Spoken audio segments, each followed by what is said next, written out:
Now at 5 and streaming on crossroadstoday.com, a chemical leak shuts down Riverside Park. We have the latest.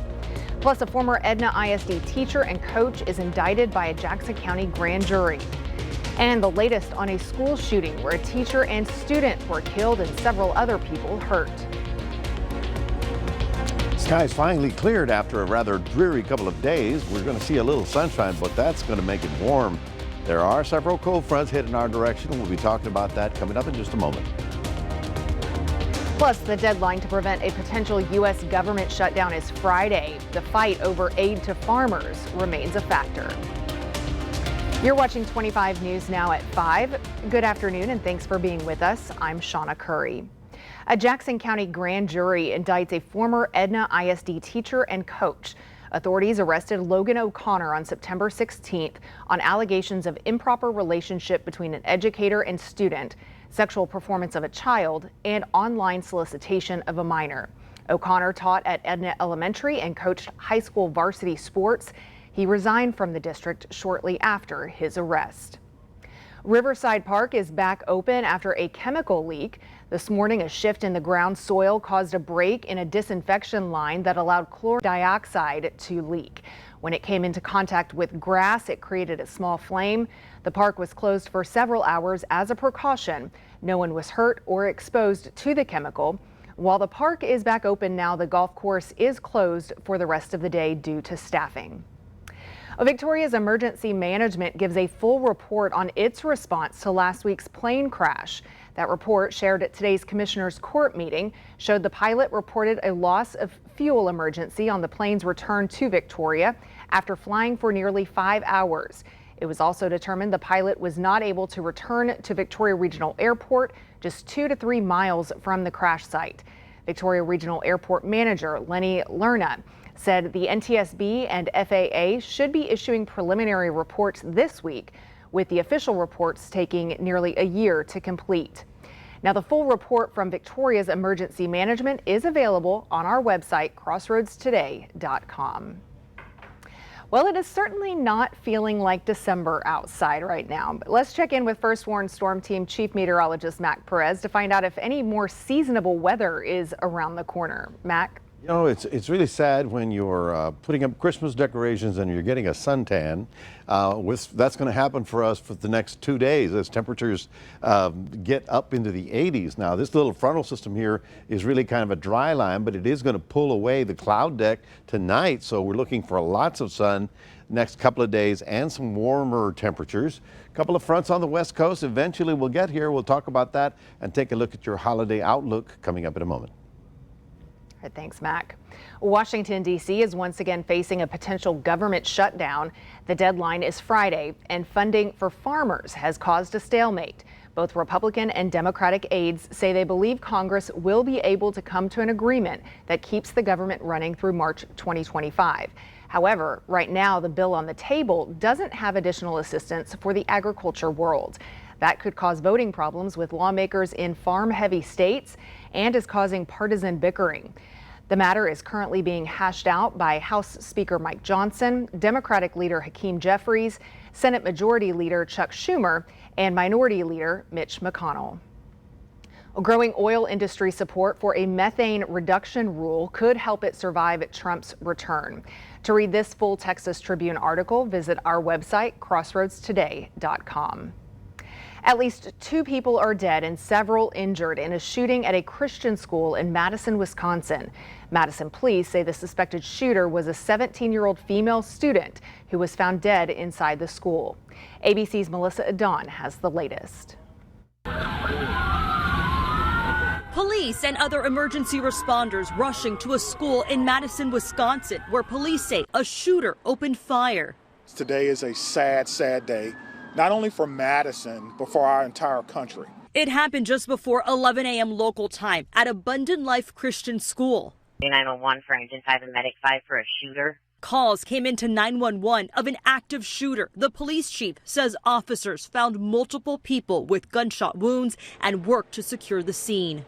The last time we trained on this as commanders was approximately 2 weeks ago. The protocols are simple. Stop the killing, stop the dying, find out who's doing this. And the officers did that.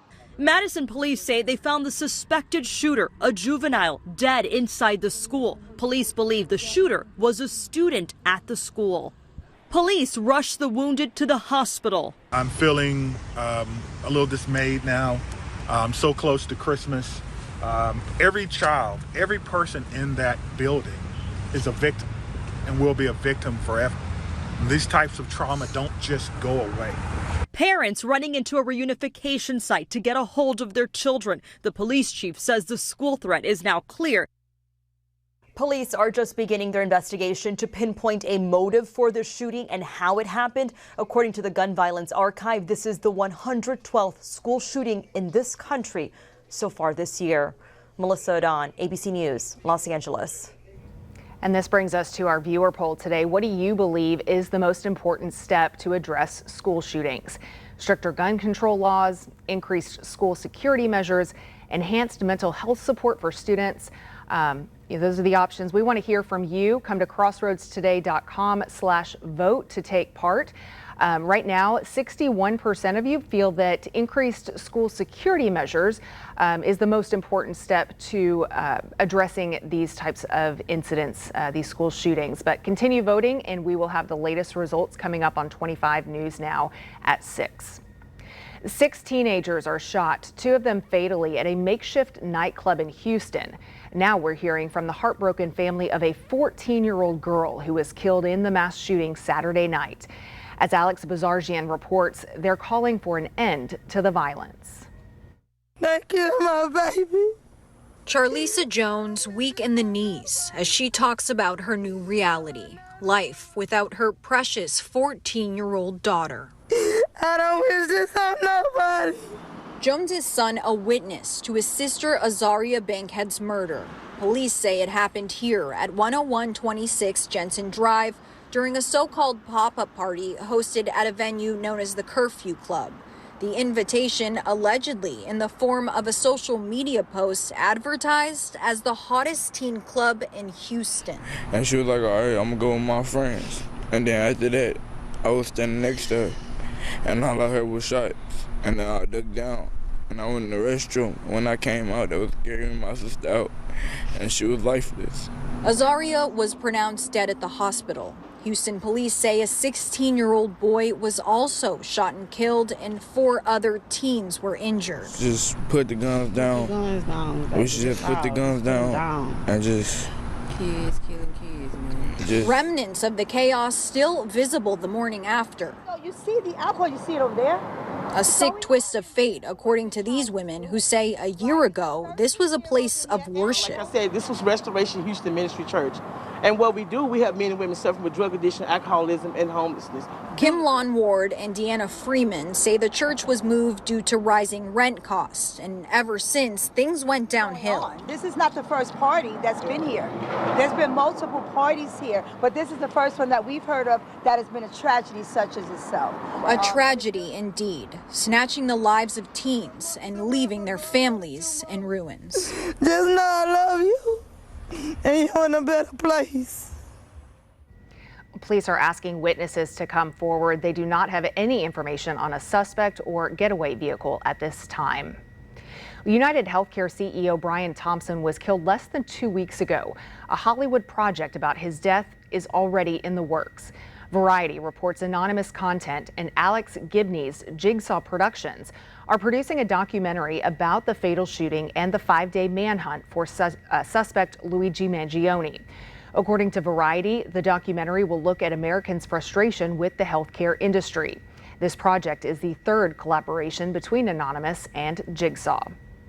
Remember to subscribe to our YouTube channel, Crossroads Today. Hit the like button and click the notification bell. Stay with us straight ahead on 25 News Now at 5. Congress appears poised to consider legislation expanding state and local authority to deal with drones as sightings and worries grow. Plus, the USDA is rolling out a national milk testing strategy aimed at controlling bird flu in raw milk.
Welcome back. The list of states with reported drone sightings now includes New Jersey, New York, Connecticut, Pennsylvania, Massachusetts, Virginia, and Ohio. State and local police are trying to investigate the aircraft, but they don't have the authority to counter them. As Amy Kiley reports, that could change under proposed legislation. We need from Congress additional authorities to address the drone situation. Calls are growing for new federal legislation to address drones. That's as several northeastern states now report unexplained sightings. It can't be the Wild West of drones out there in Jersey or anywhere else. The Homeland Security Secretary says he has deployed technology and personnel to New Jersey. That's where the reports began. New Jersey State Police are trying to track the aircraft, but only certain federal agencies have the authority to shoot them down. We want state and local authorities to also have the ability to counter drone activity under federal supervision. Democrats appear to support letting police do more about drones with limitations. Senate Majority Leader Chuck Schumer says he's going to co-sponsor legislation to, quote, give local law enforcement more tools for drone detection. Some Republicans say they're frustrated the public isn't receiving more information about recent sightings. Federal officials say they have no evidence of a safety or security risk. But President-elect Donald Trump's pick for national security advisor says the drones show gaps between agencies. We need to take a hard look at our homeland defenses. We need to have an all-of-the-above protection of U.S. airspace. I'm Amy Kiley reporting.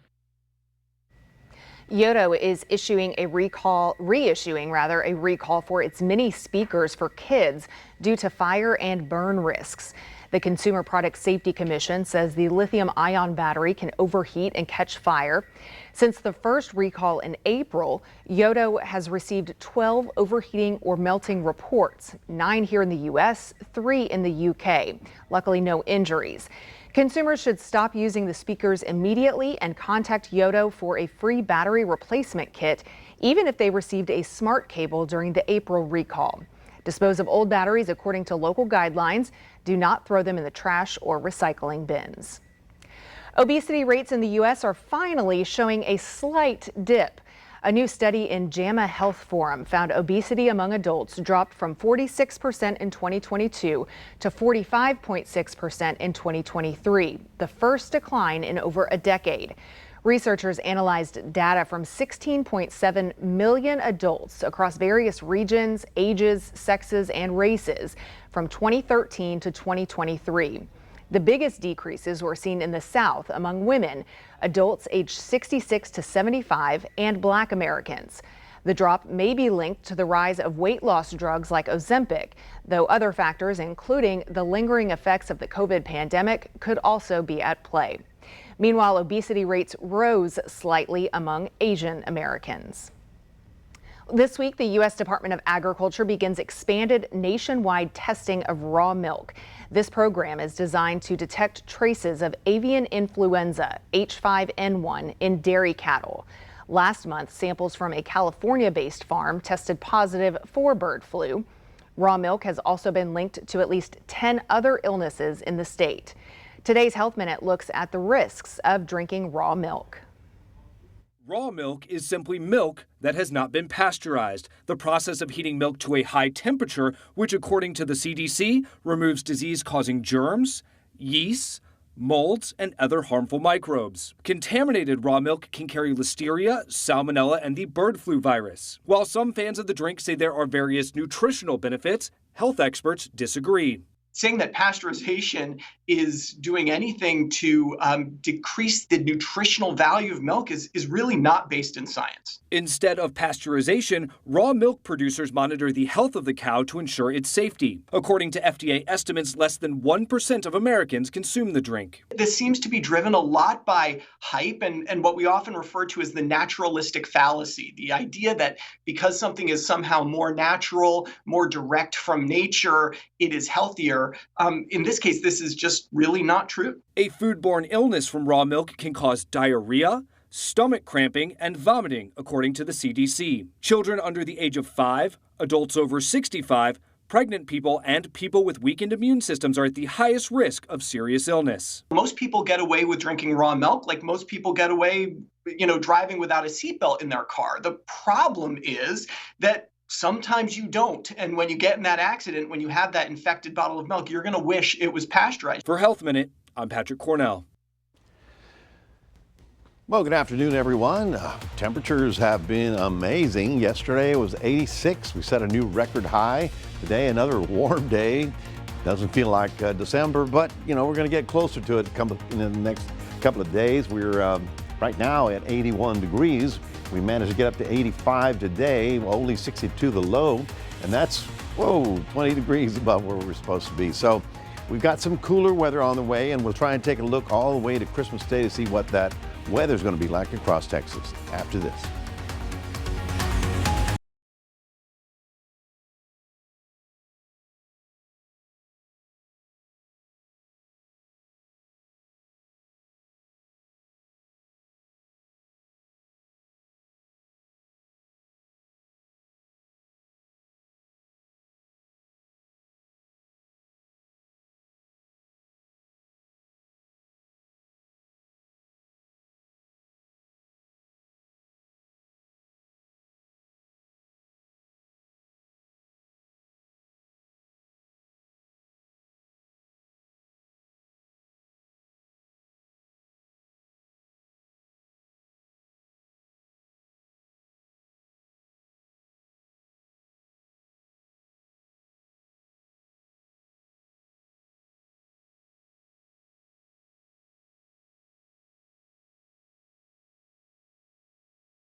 Well, good afternoon, everybody. Thursday, Friday, and Saturday are all pretty soupy. We got that light rain going on all day long. Then finally it warmed up, but we got sun this afternoon, and that's why the temperatures really bounced up. We have a little frontal system right here. It's not much of anything, but it will serve to clear the skies out by tomorrow, and all that whatever deck we had out there is going to burn off for sure, and that's going to give us some really warm temperatures. So it's slightly drier behind this as we get through the next couple of days. That should get very close to central Texas, but I doubt that we'll even get a excuse me, a north wind around it. Now, we're looking at the west coast. That storm system looks like it has something to do with our weather, but it's not for a few days because it's going to be slowly going across the Rockies. Now, get a load of Tuesday, 63 in the morning, 80 in the afternoon. Wednesday, 80 in the afternoon.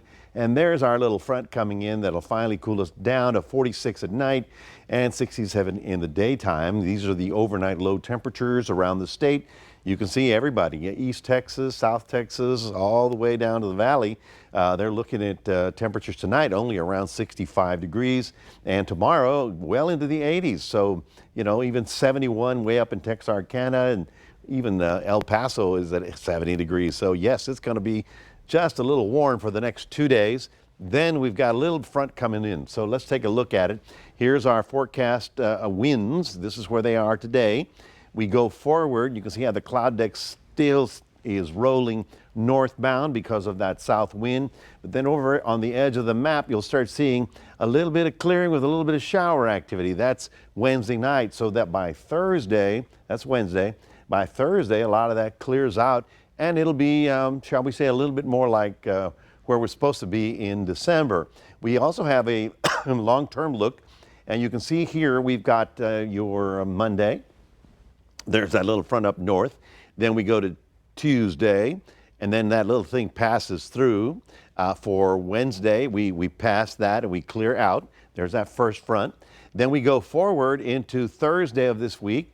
It's clear skies, cool weather. No storms, no snow to deal with. We go all the way to Thursday, so let's go to Friday here. Still clear skies, no precipitation to worry about if you happen to be traveling early, if you get away early. And then as we get to Saturday, the weekend is looking fairly comfortable. So everybody who is traveling on Saturday is not going to have anything to worry about in Texas. Now we get into Sunday, we start picking up a little bit of a return flow, and that's basically Gulf air rolling back in, and that's going to give us a little bit of the drizzles by the time we get to actual Christmas Day. But the good news is we've got no major storms to deal with. So tomorrow, mostly cloudy with a little bit of afternoon sun. High temperature getting up to 80 degrees. Can you believe it? In the Cuero area, you're having partly to mostly sunny skies. Also temperature getting up to 80 degrees. That's before the front comes through, and that comes in Wednesday night. Wednesday night, we got a better shot at some rain as that passes through, but Thursday, Friday, and Saturday are looking fairly clear with cooler weather. That's your 7-day forecast, reminding everybody we do have a QR code. Love for you to scan that, put Crossroads Today on your phone, and we'll toss it back to Shawna. All right, we like cooler. Still not cold, but at least cooler. Well, this is the most wonderful time of the year, and we want to see how you're slaying it. Share your holiday magic with us by sending in your best festive photos, and we will feature them on our social media accounts every day until Christmas week. Head to crossroadstoday.com and start submitting. Well, still to come, Starbucks is making big changes to paid parental leave for its store employees. Find out who qualifies and what's new.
Taking a look at your stocks, the Dow is down 111 points.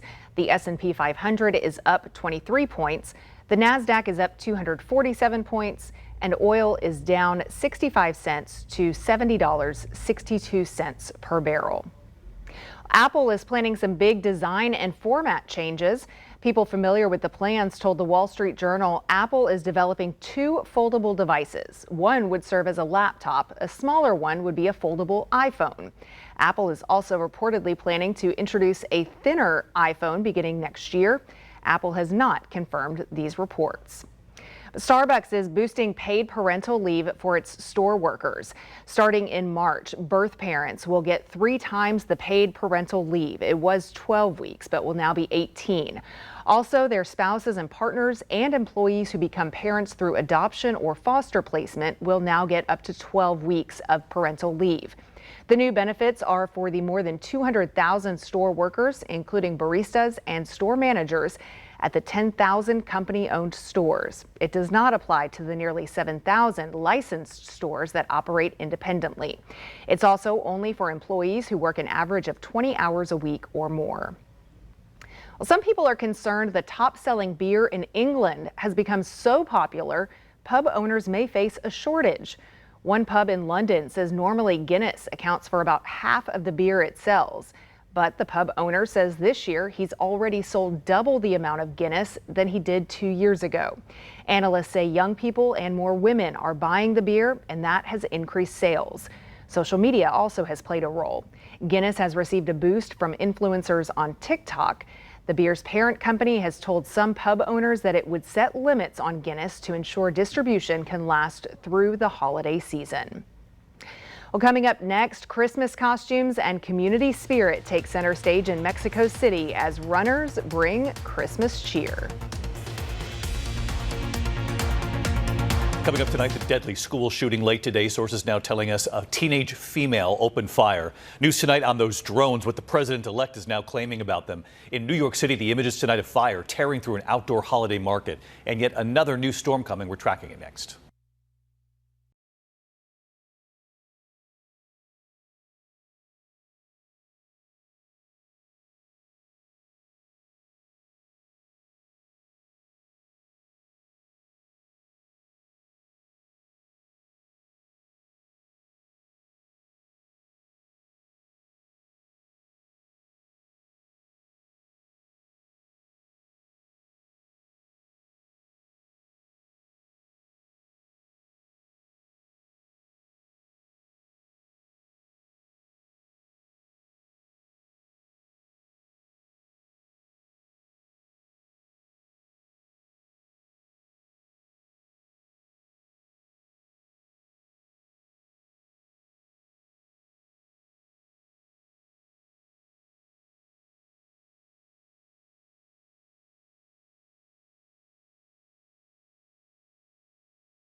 Well, from young children to seniors, everyone in this festive run in Mexico City is required to don a Christmas-themed outfit to take part in either the 5K or the 10K challenge. So it looks like they're getting warmed up there. The event wasn't just about fitness, though. It was a celebration of holiday cheer as runners transformed the streets into a sea of red, white, and green with their creative Santa costumes, elf hats, and other festive attire. The joyful parade attracts thousands of participants who eagerly embrace the holiday spirit. From groups of Santas running together to families decked out in matching outfits, the event was a lively spectacle that brought the community together in celebration of the season. And luckily, we're getting a little bit cooler weather coming in to help us get a little bit more into the season. holiday spirit, because it's going to be warm for 2 more days. It's 80 degrees. But you know, in that parade, I did not see the 3 wise men. No, nobody dressed up like the 3 wise. I guess it's hard to run with all that stuff on. So no, yes, we got warm weather for the next day or 2 because the skies have finally cleared. So we'll have a few little clouds, but we'll get up to about 80 degrees for today. Now on Wednesday, we'll still be at 80, but that little frontal system will trigger a few little showers as it passes through, and that's going to give us some drier air and cooler weather, and it might actually feel like December when we get to Thursday, Friday, and Saturday. At this point in time, I think we've got good traveling weather in Texas all the way through Christmas Day. So I can say there's no ice storms coming. Okay. That's the forecast. We don't want to go to that extreme. Yeah, we sure don't need that. I know you got some Christmas decorations up this weekend? Yeah, I was up on the ladder, putting up the lights. Going, I'm getting too old for this, but that's what we had to do this weekend. Yeah, so, all right, getting in the spirit. Well, thanks for being here. Our next newscast is in 30 minutes for 25 News Now at 6. But first, here is World News with David Muir.